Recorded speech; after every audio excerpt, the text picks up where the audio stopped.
Bienvenue dans cette nouvelle édition du Morning News. Au sommaire. Lomé, la capitale togolaise, était ce lundi le point de rendez-vous du premier sommet conjoint des communautés d'Afrique de l'Ouest et centrale. Un sommet CEDEAO-CEAC axé sur les défis sécuritaires dans les deux sous-régions. Le FPI ambitionne de reconquérir le pouvoir d'ici 2020 en Côte d'Ivoire. Et pour ce faire, le parti mené par Pascal Afine-Guessant envisage de former une coalition avec le PDCI pour faire front commun face au parti unifié RHDP. Et puis la deuxième édition de Fondation, une exposition d'œuvres d'art s'est ouverte ce samedi 28 juillet à Kinshasa, organisée par l'Académie des Beaux-Arts. Cette exposition réunit les meilleures réalisations d'étudiants finalistes de cette académie. Comment optimiser la sécurisation et renforcer la lutte contre le terrorisme en Afrique centrale et de l'Ouest? La question était au cœur du sommet conjoint CEDEAO-CEAC qui s'est tenu ce lundi à Lomé, la capitale togolaise. Une vingtaine de chefs d'État et de gouvernement étaient attendus à cet événement, le premier du genre pour les deux sous-régions. Reportage d'Emefa Kofi, notre correspondante au Togo. 17 chefs d'État et de gouvernement à prendre part ce 30 juillet à la 20e session ordinaire du sommet des chefs d'État et de gouvernement de la communauté économique des États de l'Afrique de l'Ouest et de la communauté économique des États d'Afrique centrale. Ce sommet conjoint consacré aux questions de paix et de sécurité entend s'attaquer aux causes profondes de l'instabilité dans les deux régions. Nous nous devons de régler au cours de ce sommet les problèmes qui se posent à la coopération opérationnelle effective et efficace entre nos forces de défense et de sécurité, en levant notamment les obstacles à l'entraide judiciaire, à l'extradition, à la coopération en matière de police, criminelle et de renseignement, aux droits de poursuite. La traite des personnes, le trafic de drogue, des armes légères et de petit calibre constituent d'autres menaces pour la paix et la stabilité en Afrique. Selon l'Union africaine, il y a également nécessité de plancher essentiellement sur l'instabilité politique en République centrafricaine, en République démocratique du Congo, mais aussi en Libye. En RDC, les élections annoncées pour la fin de l'année doivent être inclusives, transparentes et surtout dans la paix et la stabilité. Une initiative africaine est également en cours de concert avec les Nations Unies. Il y a un lien direct entre la dégradation de la situation en Libye et la situation de paix et sécurité, notamment au Sahel et dans le bassin du lac Tchad. L'Union africaine s'est donnée pour ambition de finir avec tous les conflits et guerres à l'horizon 2020. Un agenda commun pour la paix et la sécurité des populations devra être élaboré au terme de ce sommet conjoint. Et après le sommet conjoint CEAC-CEDEAO et le sommet de l'UMOA, Lomé, la capitale togolaise, abrite également ce 31 juillet la 53e session des chefs d'État et de gouvernement membres de la CEDEAO, un événement que vous pourrez suivre en direct sur Africa 24 ce mardi. Le Zimbabwe a définitivement tourné ce lundi la page de l'ère Robert Mugabe. Des millions d'électeurs étaient attendus aux urnes pour désigner leur président. L'ancien chef de l'État et père de l'indépendance, Robert Mugabe, s'est rendu aux urnes, tout comme les deux principaux favoris des 23 candidats, son successeur Emmerson Mnangagwa et le chef de file de l'opposition, Nelson Chamisa. Une échéance électorale qui s'est déroulée dans un calme relatif. Un incident a été relevé dans la province de Norton, où un bureau de vote a été incendié. Près de 300 000 votants comoriens étaient appelés aux urnes ce lundi pour décider d'une modification ou non du système de présidence tournante actuellement en place dans l'archipel. À la mi-journée, 43% de l'électorat s'était rendu aux urnes. Une journée sous haute tension, durant laquelle 2 bureaux de vote de Moroni, la capitale, ont été la cible d'attaques.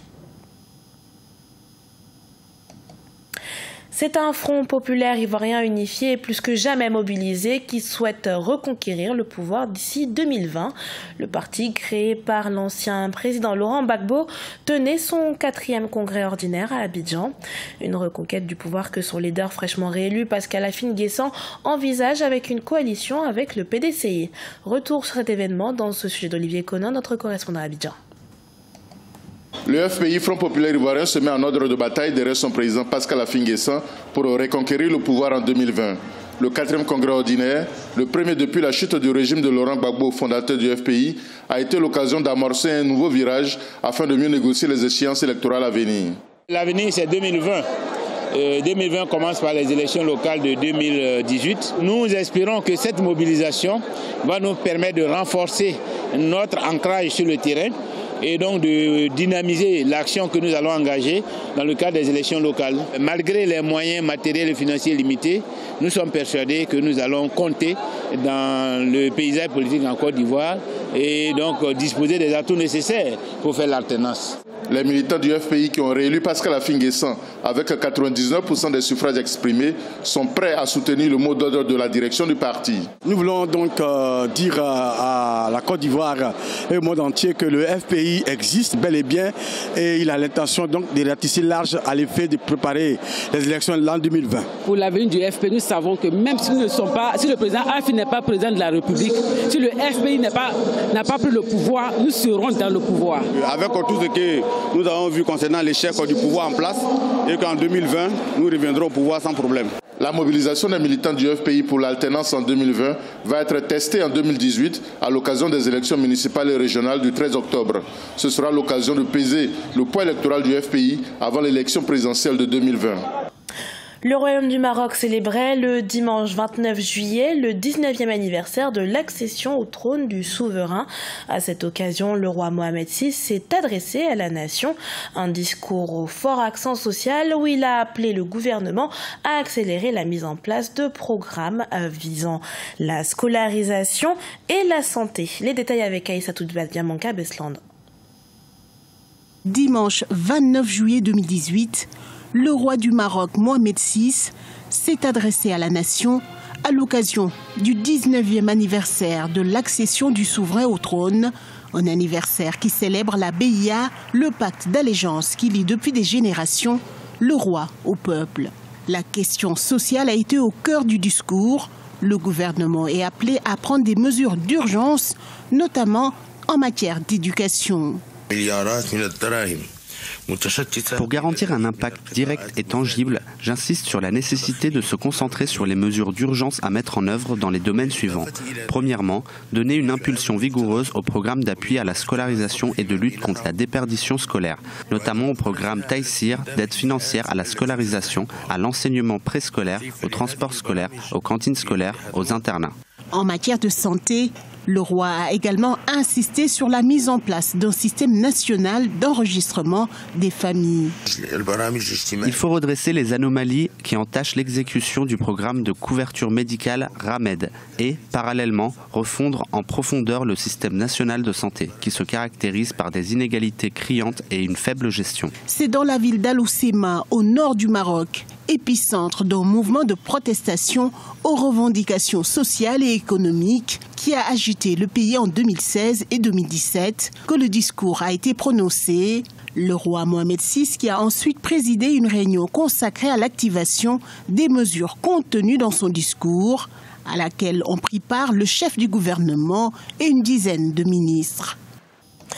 Dans le reste de l'actualité, la fine fleur de l'art congolais s'expose à l'Académie des Beaux-Arts de Kinshasa, en République démocratique du Congo. Ouverte ce samedi, la deuxième édition de l'exposition Fondation se veut être une vitrine visant à mettre en lumière les talents qui se lancent dans le marché des arts, tout en stimulant par ailleurs la passion des arts au sein de la population. Reportage de notre correspondant Jacques Amboka. Des Beaux-Arts de Kinshasa accueille la deuxième édition de l'exposition Fondation. Ouverte ce samedi 28 juillet, c'est un espace d'exposition des meilleures réalisations d'œuvres d'art des étudiants finalistes de la plus grande académie des arts du pays. Cette exposition nous permet d'évaluer régulièrement la qualité de l'enseignement que nous dispensons ici. Alors il se pourrait aussi qu'un jour, on ne le souhaite pas, que nous puissions avoir une édition qui ne serait pas à la hauteur de nos attentes. Mais on voudrait que chaque année, que la série de toutes ces expositions, que nous puissions aller crescendo et en s'améliorant en qualité. Environ 300 finalistes achèvent cette année leurs études à l'Académie des Beaux-Arts. La peinture, la sculpture, la céramique, la décoration intérieure, c'est le savoir-faire de ces étudiants qui est ici mis en valeur dans cette exposition. cette exposition permet à promouvoir l'étudiant et aussi à démontrer qu'à l'Académie de Beaux-Arts, en fait, il y a une diversité des créations et qu'il faudrait venir voir et prendre conscience de l'existence de ce qui se passe ici pour que notre culture puisse aller de l'avant. La créativité, c'est le critère principal qui a concouru à la sélection des œuvres exposées. Ce festival, qui se tient du 28 juillet au 30 août, la deuxième du genre, est par ailleurs une occasion de stimuler l'intérêt de la population pour les œuvres d'art produites par les talents de cette académie créée en 1943. Ce journal a été préparé par l'ensemble de la rédaction. Merci pour votre fidélité. Dans un instant, une nouvelle édition de l'information sur Africa 24.